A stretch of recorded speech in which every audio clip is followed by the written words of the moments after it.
കൃഷ്ണ ഹരേ ഹരേ ഹരേ രാമ ഹരേ രാമ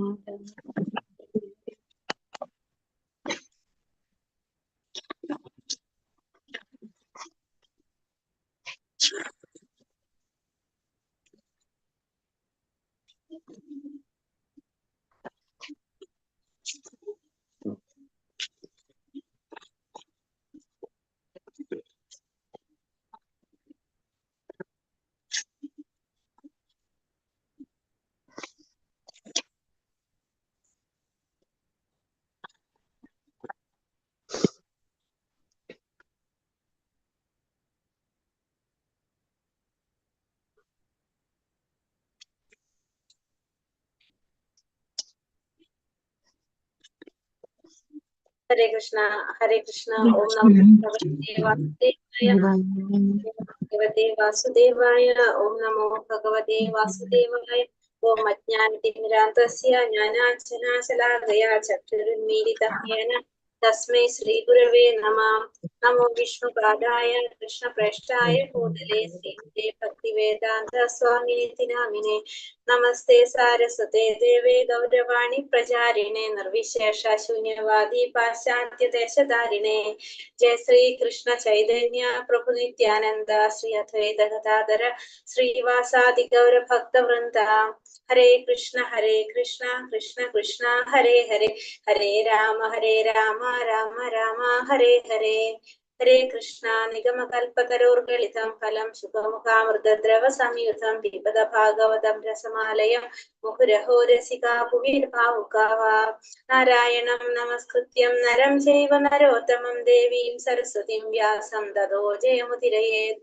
നഷ്ടപ്രായേഷ ഭദ്രേഷു നിത്യം ഭാഗവത സേവയ ഭഗവതേ ഉത്തമ ശ്ലോകേ ഭക്തിർഭവതി നൈഷ്ഠികീ. കൃഷ്ണായ വാസുദേവായ ദേവകീ നന്ദനായ ച നന്ദഗോപകുമാരായ ഗോവിന്ദായ നമോ നമഃ.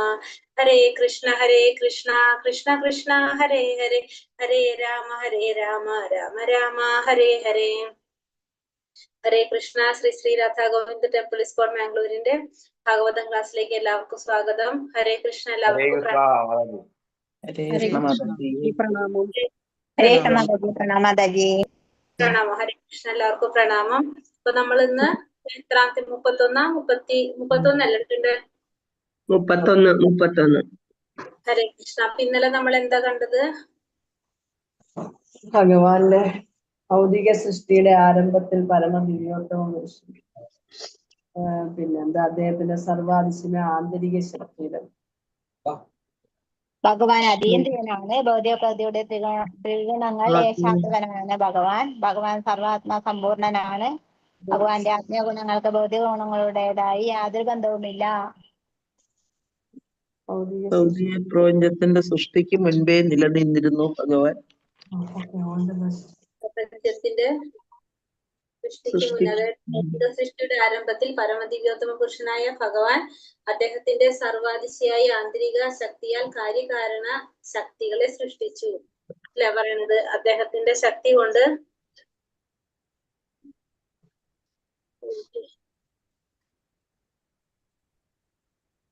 എന്താ പറയുന്നത്? ഭൗതിക സൃഷ്ടിയുടെ ആരംഭത്തിൽ തന്നെ ഭഗവാൻ എന്ത് ചെയ്തു? ഭഗവാന്റെ ആന്തരിക ശക്തിയാൽ കാര്യകാരണ ശക്തികളെ സൃഷ്ടിച്ചു. എല്ലാത്തിനും കാരണമായിട്ടുള്ള ശക്തികളെ ഭഗവാൻ സൃഷ്ടിച്ചു എന്നുള്ളതാണ് നമ്മൾ 30ാമത്തെ ശ്ലോകത്തില് കണ്ടത്. ഇനി 31ാമത്തെ ശ്ലോകത്തിലേക്ക് പോകാം നമുക്ക്.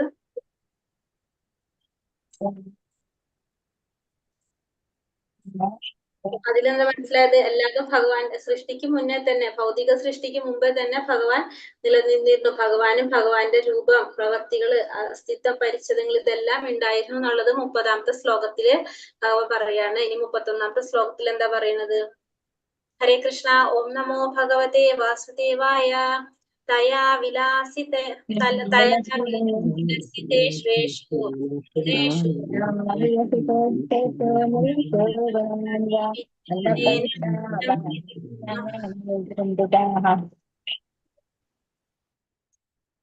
തയാ വിലാസിതേഷു ഗുണേഷു ഗുണവാനിവ അന്തഃപ്രവിഷ്ട ആഭാതി വിജ്ഞാനേന വിസംപ്രീതഃ.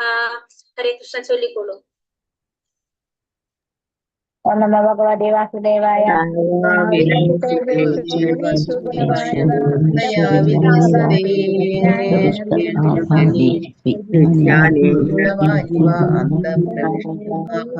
വിജ്ഞാനേന വിജൃംഭിതഃ.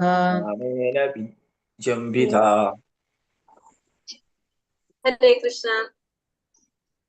എന്താ ഇതില് പറയുന്നത് നോക്കാം.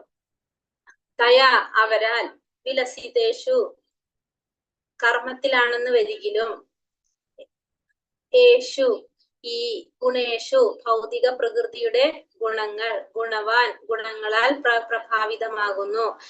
ഇവ എന്ന പോലെ അന്തഃ ഹൃദയസ്ഥനായി പ്രവിഷ്ട ഉള്ളിലേക്ക് പ്രവേശിക്കുക, അതായത് വ്യാപരിക്കുക.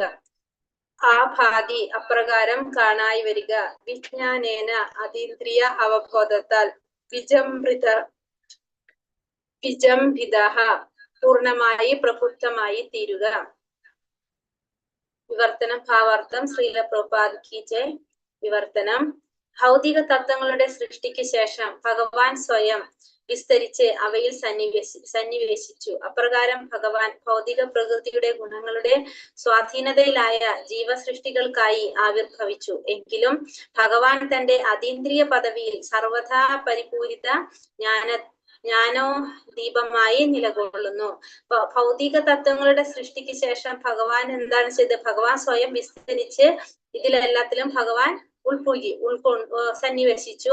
അപ്രകാരം ഭഗവാൻ ഭൗതിക പ്രകൃതിയുടെ ഗുണങ്ങളുടെ സ്വാധീനതയിലായ ജീവസൃഷ്ടികൾക്കായി ആവിർഭവിച്ചു. അങ്ങനെ ഭഗവാൻ എന്ത് ചെയ്യാണ്? ഭൗതിക പ്രകൃതിയുടെ ഗുണങ്ങളുടെ സ്വാധീനത്തിലായിട്ടുള്ള ജീവസൃഷ്ടികൾക്കായിട്ട് ഭഗവാൻ ആവിർഭവിച്ചു. എങ്കിലും ഭഗവാൻ തന്റെ അതീന്ദ്രിയ പദവിയിൽ സർവഥാ പരിപൂരിത ജ്ഞാനദീപമായി നിലകൊള്ളുന്നു. എന്നിരുന്നാലും തന്നെ ഭഗവാൻ എവിടെയാണ്? ഭഗവാന്റെ അതീന്ദ്രിയമായിട്ടുള്ള ഒരു പദവിയില്, ആ ഒരു ഭഗവാന്റെ അതീന്ദ്രിയമായ ഒരു സ്ഥാനത്ത് ഭഗവാൻ സർവഥാ പരിപൂർണനായിട്ട് ജ്ഞാനദീപമായിട്ട് നിലകൊള്ളാണ് ചെയ്യുന്നത്. അപ്പൊ ഭഗവാൻ ഇവിടെ അവതരിക്കുകയാണ് ചെയ്യുന്നത്. ഭൗതിക സൃഷ്ടിക്ക് ശേഷം ഭഗവാൻ സ്വയം വിസ്തരിച്ച് ഭഗവാൻ എന്ത് ചെയ്തു? അവയിൽ ഓരോന്നിലും ഭഗവാൻ അവതരിച്ചു. ഭൗതിക ത്രിഗുണങ്ങളുടെ സ്വാധീനത്തിലായിട്ടുള്ള ജീവസൃഷ്ടികൾക്കായിട്ട് ഭഗവാൻ ആവിർഭവിച്ചു. പക്ഷെ എന്നിരുന്നാലും ഭഗവാൻ എങ്ങനെയാ പറഞ്ഞത്? സർവഥാ ജ്ഞാനദീപമായിട്ട് ഭഗവാന്റെ അതീന്ദ്രിയമായ പദവിയിൽ നിലകൊള്ളുന്നതായിട്ട് പറയാണ്. ഭഗവാന്റെ വിഭിന്ന ആവശ്യ ഘടകങ്ങളാകുന്നു ജീവാത്മാക്കൾ. മാത്രവുമല്ല ആത്മീയ രാജ്യത്തിന് അയോഗ്യരായ ബദ്ധാത്മാക്കൾ ഭൗതിക വസ്തുക്കളെ വിസ്തരിച്ച് അനുഭവിക്കാനായി ഭൗതിക ലോകത്തിൽ വിന്യസിച്ചിരിക്കുന്നു.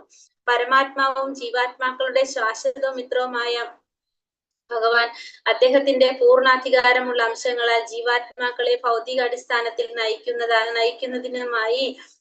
നയിക്കുന്നതിനായി അവരുമായി സഹകരിക്കുന്നു. ഇപ്പൊ ഭഗവാന്റെ വിഭിന്ന അവശ്യ ഘടകങ്ങളാകുന്നു ആര്? ജീവാത്മാക്കളെല്ലാം തന്നെ. മാത്രമല്ല ആത്മീയ രാജ്യത്തിന് അയോഗ്യരായ ബദ്ധാത്മാക്കൾ ഭൗതിക വസ്തുക്കളെ വിസ്തരിച്ച് അനുഭവിക്കാനായി ഭൗതിക ലോകത്തിൽ വിന്യസിച്ചിരിക്കുന്നു. അപ്പൊ അയോഗ്യരായിട്ടുള്ള ബദ്ധാത്മാക്കള് ഭൗതിക വസ്തുക്കളെ അനുഭവിക്കുന്നതിന് വേണ്ടിയിട്ട് ഈ ഭൗതിക ലോകത്തില് വിന്യസിച്ചിരിക്കുന്നു. പരമാത്മാവും ജീവാത്മാക്കളുടെ ശാശ്വത മിത്രവുമായ ഭഗവാൻ അദ്ദേഹത്തിന്റെ പൂർണ്ണ അധികാരമുള്ള അംശങ്ങളാൽ ജീവാത്മാക്കളെ ഭൗതിക അടിസ്ഥാനത്തിൽ നയിക്കുന്നതിനായി അവരുമായി സഹകരിച്ചിരിക്കുന്നു. അപ്പോ അതിനുശേഷം എന്താ ചെയ്യുന്നത്? പരമാത്മാവും ജീവാത്മാക്കളുടെ ശാശ്വത മിത്രവുമായിട്ടുള്ള ഭഗവാൻ എന്ത് ചെയ്യാണ്? അദ്ദേഹത്തിന്റെ പൂർണ്ണ അധികാരമുള്ള അംശങ്ങളാൽ ജീവാത്മാക്കളെ ഭൗതിക അടിസ്ഥാനത്തിൽ നയിക്കുന്നതിന് വേണ്ടിയിട്ട് ഭഗവാൻ എന്ത് ചെയ്തു? അവരുമായിട്ട് സഹകരിക്കുകയാണ് ചെയ്യുന്നത്.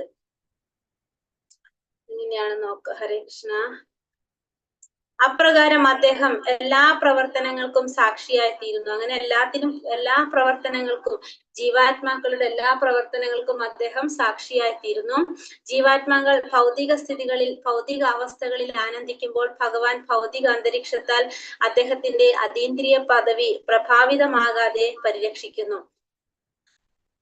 ഇപ്പൊ ജീവാത്മാക്കൾ എന്താണ്? ഭൗതിക സ്ഥിതികളില്, ഭൗതിക അവസ്ഥയിൽ ആനന്ദിക്കുമ്പോ ഭഗവാൻ എന്ത് ചെയ്യാണ്? ഭൗതിക അന്തരീക്ഷത്താൽ അദ്ദേഹത്തിന്റെ അതീന്ദ്രിയ പദവി പ്രഭാവിതമാകാതെ അവിടെ പരിരക്ഷിക്കുകയാണ് ചെയ്യുന്നത്. വേദസാഹിത്യങ്ങളിൽ ഒരു വൃക്ഷത്തിൽ 2 പക്ഷികൾ ഇരിക്കുന്നതായി പ്രസ്താവിക്കുന്നു. നമ്മുടെ വേദത്തിൽ പറയുന്നുണ്ട് അല്ലെ, 2 പക്ഷികൾ, വൃക്ഷത്തിന്റെ കൊമ്പിലിരിക്കുന്ന 2 പക്ഷികൾ. ഒരു പക്ഷി എന്താണ്? വൃക്ഷത്തിലെ ഫലം ഭക്ഷിക്കുന്നു, മറ്റേ പക്ഷി ആ പ്രവൃത്തിക്ക് സാക്ഷിയാകുന്നു. ഒന്ന് ഫലം ഭക്ഷിച്ചു കൊണ്ടേയിരിക്കും, മറ്റേ പക്ഷി ആ പക്ഷിയുടെ പ്രവൃത്തിക്ക് സാക്ഷിയാകാണ് ചെയ്യുന്നത്. ഇവിടെ സാക്ഷി ഭഗവാനും ഫലഭോജി ജീവാത്മാവുമാകുന്നു. നമ്മൾ ഒന്നാമത്തെ ലെവലിൽ തൊട്ട് പഠിക്കുന്നതാണ് അല്ലെ. രണ്ട് പക്ഷികൾ, ഒരു മരത്തിന്റെ കൊമ്പിലിരിക്കുന്ന രണ്ട് പക്ഷികൾ. ഒരു പക്ഷി എന്താ ചെയ്തുകൊണ്ടിരിക്കുന്നത്? ഇങ്ങനെ പ്രവർത്തിച്ചു കൊണ്ടിരിക്കുകയാണ്, ഒരു സെക്കൻഡ് പോലും റെസ്റ്റ് ഇല്ലാതെ പ്രവർത്തിച്ചു കൊണ്ടിരിക്കുന്നു. അപ്പൊ അതിന്റെ ഫലങ്ങൾ കഴിക്കുന്നു, അതിങ്ങനെ ഒച്ചയുണ്ടാക്കിക്കൊണ്ടിരിക്കുന്നു. വേറൊരു പക്ഷിയോ ഇതിനെല്ലാത്തിനും സാക്ഷിയായിട്ട് നിലകൊള്ളാണ് ചെയ്യുന്നത്. ഇവിടെ സാക്ഷി ഭഗവാനും ഫലഭോജി ആരാണ്? ജീവാത്മാവുമാകുന്നു. ഫലഭോജി അതിന്റെ യഥാർത്ഥ അന്യതയെ വിസ്മരിച്ച് ഭൗതികാവസ്ഥയിലുള്ള കർമ്മഫല ഹേതുവായ പ്രവർത്തനങ്ങളിൽ ആധിക്യമായി വ്യാപരിക്കുന്നു. എന്നാൽ ഭഗവാൻ സദാ അതീന്ദ്രിയ ജ്ഞാനത്തിൽ പൂർണ്ണാഭിജ്ഞനാണ്. പരമാത്മാവും പ്രത്താത്മാവും തമ്മിലുള്ള അന്തരമാണിത്. സത്താത്മാവ്, ജീവസത്ത എന്നിവ പ്രകൃതി നിയമങ്ങളാൽ നിയന്ത്രിക്കപ്പെടുന്നു. എന്നാൽ പരമാത്മാവ് ഭൗതിക ശക്തിയുടെ നിയന്ത്രകനാകുന്നു. അപ്പൊ ഇവിടെ എന്താ പറഞ്ഞത്? അപ്പൊ ഒരു പക്ഷി, രണ്ട് പക്ഷികളെ കുറിച്ച് നമ്മൾ പറഞ്ഞു. ഒരു പക്ഷി സാക്ഷിയാണ്, ഒരു പക്ഷി ഫലം ഭക്ഷിക്കുന്നതാണ്. ഇവിടെ സാക്ഷി ഭഗവാനും ഫലഭോജി ജീവാത്മാവുമാണ്. ആ ഫലഭോജി അതിന്റെ യഥാർത്ഥ അന്യതയെ വിസ്മരിച്ച് ഭൗതികാവസ്ഥയിലുള്ള കർമ്മഫല ഹേതുവായ പ്രവർത്തനങ്ങളിൽ ആധിക്യമായി വ്യാപരിക്കുന്നു. അപ്പൊ ഫലഭോജി ജീവാത്മാവ് എന്താ ചെയ്യുന്നത്? തന്റെ യഥാർത്ഥമായിട്ടുള്ള തന്റെ കടമ എന്താണെന്നുള്ളത് മറന്നു പോകുകയാണ് ചെയ്യുന്നത്. അങ്ങനെ ഈ ഭൗതിക അവസ്ഥയിലുള്ള കർമ്മഫല ഹേതുവായിട്ടുള്ള പ്രവർത്തനങ്ങളില് ആധിക്യമായി വ്യാപരിക്കുന്നു. അപ്പൊ തനിക്ക് യഥാർത്ഥത്തിൽ തന്റെ ജോലി എന്താണ്, താൻ എന്താണ് ചെയ്യേണ്ടതെന്നുള്ളത് ആർക്കും അറിയുന്നില്ല. ആര് മറന്നു പോകാണ്? ജീവാത്മാവ് മറന്നു പോയിട്ട് ഇവിടെ ഈ ഭൗതിക ലോകത്തിൽ എന്ത് ചെയ്യാണ്? കർമ്മഫലങ്ങളായിട്ടുള്ള പ്രവർത്തനങ്ങളിൽ ഏർപ്പെട്ട് അതിൽ കൂടുതൽ വ്യാപരിപ്പിച്ചുകൊണ്ടിരിക്കുകയാണ് ചെയ്യുന്നത്. എന്നാൽ ഭഗവാൻ പരമാത്മാവ് സദാ അതീന്ദ്രിയ ജ്ഞാനത്തിൽ പൂർണ്ണ അഭിജ്ഞനാണ്. ഭഗവാൻ എങ്ങനെയാണ്? പൂർണ്ണ അഭിജ്ഞനാണ് ഭഗവാൻ. അതീന്ദ്രിയ ജ്ഞാനത്താൽ പൂർണ്ണാഭിജ്ഞനാണ് ഭഗവാൻ. പരമാത്മാവും ദത്താത്മാവും തമ്മിലുള്ള അന്തരമാണിത്. പരമാത്മാവും ദത്താത്മാവും തമ്മിലുള്ള ഒരു അന്തരമാണെന്ത് നമ്മൾ ഈ പറഞ്ഞത്. കാരണം ഭഗവാൻ എങ്ങനെയാണ്? പൂർണ്ണാഭിജ്ഞനാണ്, പൂർണ്ണസ്വരാടാണ്, നമുക്കറിയാം. പക്ഷെ ജീവാത്മാവ് എങ്ങനെയാണ്? ജീവാത്മാവ് തന്റെ മൂലസ്വരൂപത്തെ കുറിച്ച് പോലും മറന്നു പോയിട്ടാണ് ഈ ഭൗതിക ലോകത്ത് കർമ്മങ്ങൾ ചെയ്തിട്ട് അതിന്റെ ഫലങ്ങളിലും വ്യാപൃതരായിരിക്കുന്നത്. പ്രത്താത്മാവ്, ജീവാസത്ത എന്നിവ പ്രകൃതി നിയമങ്ങളാൽ നിയന്ത്രിക്കപ്പെടുന്നു. അപ്പൊ ജീവാത്മാവിനെ അല്ലെങ്കിൽ ജീവസത്ത എന്ത് ചെയ്യുന്നത്? ഈ പ്രകൃതിയുടെ നിയമങ്ങളാൽ അതിനെ നിയന്ത്രിക്കപ്പെടാണ് ചെയ്യുന്നത്. എന്നാൽ പരമാത്മാവ് ഭൗതിക ശക്തിയുടെ നിയന്ത്രകനാകുന്നു. അപ്പൊ ജീവാത്മാവിനെ നിയന്ത്രിക്കുന്നത് ഏതാണ്? ഈ ഭൗതിക പ്രകൃതിയുടെ നിയമങ്ങളാണ് ജീവാത്മാവിനെ നിയന്ത്രിക്കുന്നത്. പക്ഷെ പരമാത്മാവോ ആ പ്രകൃതിയുടെ നിയന്ത്രകനാണ് ആര്? ഭഗവാൻ, അല്ലെങ്കിൽ പരമാത്മാവ് എന്ന് പറയാം. ഹരേ കൃഷ്ണ. ശ്ലോകം 32. യഥാ ഹ്യവഹിതോ വാഹ നിർദാരുക്ഷേക സംയോനിഷു സ്വയോനിഷു നാനേവ ഭാതി വിശ്വാത്മകാ ഭൂതേഷു ച തഥാ പുമാൻ. യഥാ ഹ്യവാഹിതോ വാഹ നിർദാരുക്ഷേക സ്വയോനിഷു നാനേവ ഭാതി വിശ്വാത്മകാ ഭൂതേഷു ച തഥാ പുമാൻ. ഹരേ കൃഷ്ണ. ചൊല്ലിക്കോളൂ.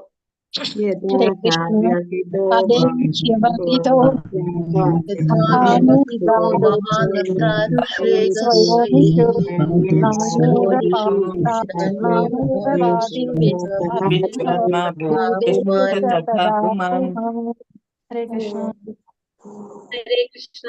യഥാ ഹ്യവഹിതോ വാഹ നിർദാരുക്ഷേക സ്വയോനിഷു നാനേവ ഭാതി വിശ്വാത്മകാ ഭൂതേഷു ച തഥാ പുമാൻ.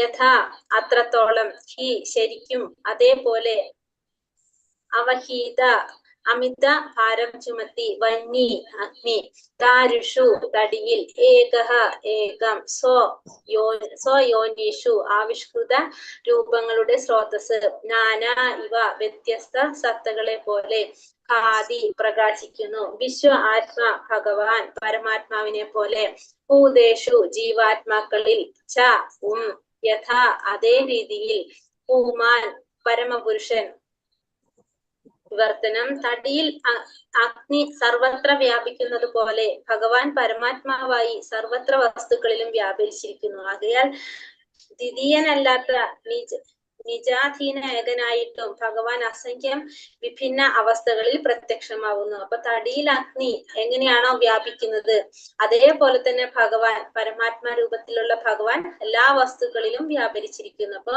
എപ്രകാരമാണോ തടിയിൽ അഗ്നി വ്യാപിക്കുന്നത് അതേപോലെ തന്നെ ഭഗവാൻ എന്താണ് എല്ലാ വസ്തുക്കളിലും എല്ലാത്തിലും ഭഗവാൻ വ്യാപരിച്ചിരിക്കുകയാണ് ചെയ്യുന്നത്. ആകയാൽ ദ്വിതീയനല്ലാത്ത നിജാധീന ഏകനായിട്ടും അതുകൊണ്ട് തന്നെ ഭഗവാൻ എങ്ങനെയാണ് ദ്വിതീയനല്ലാതെ ഏകനായിട്ടും ഭഗവാൻ അസംഖ്യം വിഭിന്ന അവസ്ഥകളിൽ പ്രത്യക്ഷമാകുന്നു. എന്നിട്ട് പോലും ഭഗവാൻ എന്താണ് അസംഖ്യമായിട്ടുള്ള വിഭിന്ന അവസ്ഥകളില് ഭഗവാൻ പ്രത്യക്ഷമാകുകയാണ് ചെയ്യുന്നത്. അതായത് എല്ലാ ജീവാത്മാക്കളിലും ഭഗവാൻ ആരായിട്ടിരിക്കുകയാണ്? അപ്പോ ഭഗവാൻ പരമാത്മാവായിട്ട് ഇരിക്കുകയാണെന്ന് പറയാണ്. പരമദിവ്യോത്തമ പുരുഷനായ വാസുദേവ ഭഗവാൻ അദ്ദേഹത്തിന്റെ പൂർണ്ണ അംശങ്ങളിൽ ഒന്നിനെ സ്വയം വിസ്തരിച്ച് ഈ പ്രപഞ്ചം മുഴുവൻ വ്യാപിച്ചിരിക്കുന്നു. അപ്പൊ ഭഗവാൻ സ്വയം വിസ്തരിച്ചിട്ട് എന്താണ് ഈ പ്രപഞ്ചം മുഴുവൻ ഭഗവാൻ വ്യാപിച്ചിരിക്കുകയാണ്. അണുശക്തിയിൽ പോലും ഭഗവാന്റെ അസ്തിത്വം വീക്ഷിക്കാനാകും. അപ്പൊ എല്ലാത്തിലും എന്തുണ്ട്? ഭഗവാന്റെ അസ്തിത്വം നമുക്ക് കാണാനായിട്ട് സാധിക്കും. ദ്രവ്യവും പ്രതിദ്രവ്യവും പ്രോട്ടോണും ന്യൂട്രോണും ഒക്കെ ഭഗവാന്റെ സവിശേഷതയുടെ വ്യത്യസ്ത ലക്ഷണങ്ങളാണ്. അപ്പൊ ദ്രവ്യം, പ്രതിദ്രവ്യം, പ്രോട്ടോൺ, ന്യൂട്രോൺ ഇതൊക്കെ എന്താണ്? ഭഗവാന്റെ തന്നെ സവിശേഷതയുടെ വ്യത്യസ്ത ലക്ഷണങ്ങളാണ്. എന്ത്? ഇതെല്ലാം തന്നെ. വിറകിൽ നിന്ന് അഗ്നി ആവിർഭവിക്കുന്നു, ക്ഷീരത്തിൽ നിന്നും തൈര് കടഞ്ഞെടുക്കാം. അപ്രകാരം ഉപനിഷത്തുകൾ വേദാന്തം പോലുള്ള വേദസാഹിത്യങ്ങളിൽ സവിശേഷമായി പ്രതിപാദിച്ചിരിക്കുന്ന അതീന്ദ്രിയ വിഷയങ്ങളുടെ നിയമാനുസൃതമായ ശ്രവണ കീർത്തനങ്ങളാൽ ഭഗവാന്റെ സാന്നിധ്യം ആത്മാവായിട്ട് അനുഭവഗോചരമാകുന്നു. അപ്പോ തൈരിൽ നിന്ന് നമുക്ക് ക്ഷീരത്തിൽ നിന്ന്, പാലിൽ നിന്ന് നമുക്ക് എന്തുണ്ടാക്കാം? തൈര് ഉണ്ടാക്കാം. അതുപോലെ തന്നെ വിറകിൽ നിന്ന് അഗ്നി ആവിർഭവിക്കുന്നു. അപ്രകാരം ഉപനിഷത്തുകള് വേദാന്തം പോലുള്ള വേദസാഹിത്യങ്ങളിൽ സവിശേഷമായി പ്രതിപാദിച്ചിരിക്കുന്ന അതീന്ദ്രിയ വിഷയങ്ങളുടെ നിയമാനുസൃതമായ ശ്രവണ കീർത്തനങ്ങളാൽ ഭഗവാന്റെ സാന്നിധ്യം പരമാത്മാവായിട്ട് അനുഭവഗോചരമാകുന്നു. ഈ വേദസാഹിത്യങ്ങളുടെ ഉത്തമ യോഗ്യമായ വ്യാഖ്യാനമാണ് ശ്രീമദ് ഭാഗവതം എന്ന് പറയുന്നത്. അതീന്ദ്രിയ സന്ദേശ ശ്രവണത്തിലൂടെ ഭഗവാനെ സാക്ഷാത്കരിക്കാം. അതീന്ദ്രിയ വിഷയത്തെ അനുഭവിച്ചറിയാനുള്ള ഏക മാർഗമാണിത്.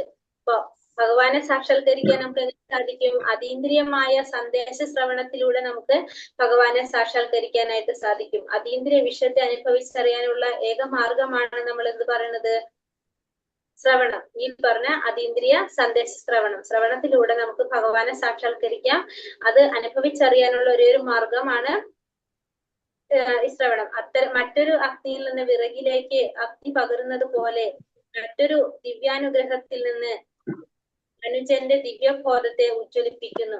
ആത്മീയാചാര്യൻ തന്റെ ദിവ്യകൃപയാൽ ജീവാത്മാക്കൾക്ക് ശ്രവണേന്ദ്രിയത്തിലൂടെ ഉചിതമായ ആത്മീയ സന്ദേശങ്ങൾ പകർന്നു നൽകുന്നു. ആകയാൽ ഒരാൾ വിനയാന്വിതനായി ശ്രവണ മനോഭാവത്തോടെ മാത്രമേ യഥാർത്ഥ ആത്മീയാചാര്യനെ സമീപിക്കാവൂ.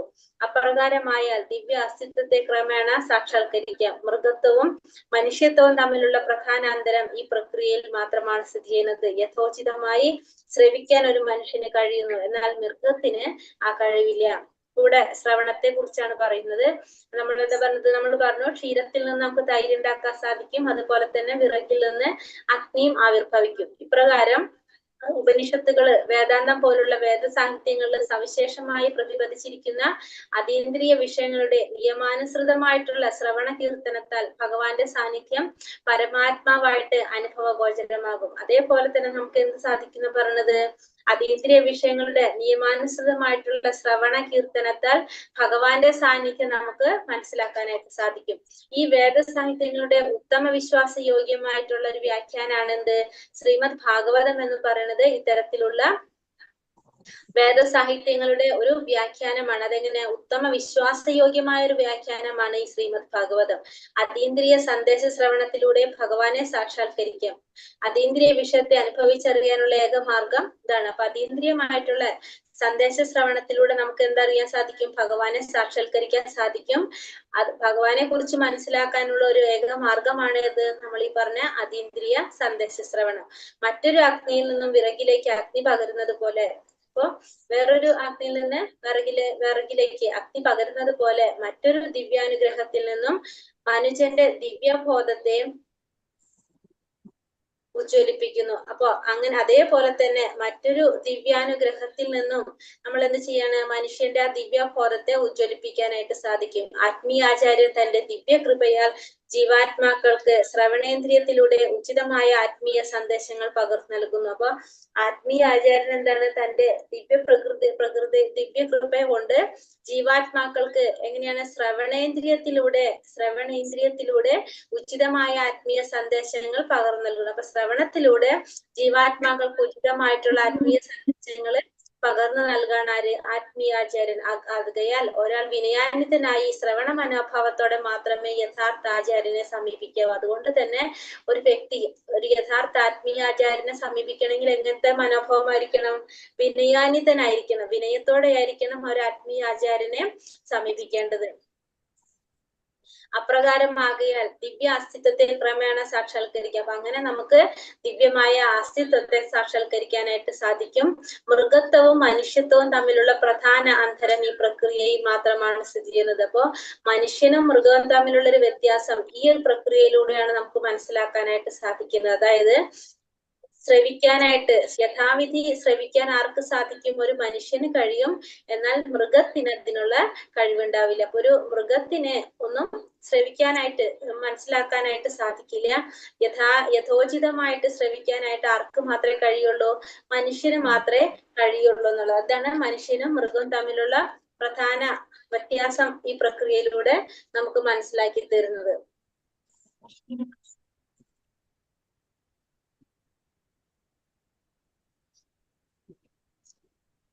അടുത്തടുത്ത തീയതിയിലല്ലേ? ഹരേ കൃഷ്ണ. അപ്പൊ നാളെ എടുക്കാം നമുക്ക് അടുത്തത്. ഹരേ കൃഷ്ണ കൃഷ്ണ കൃഷ്ണ ഹരേ ഹരേ, ഹരേ രാമ രാമ രാമ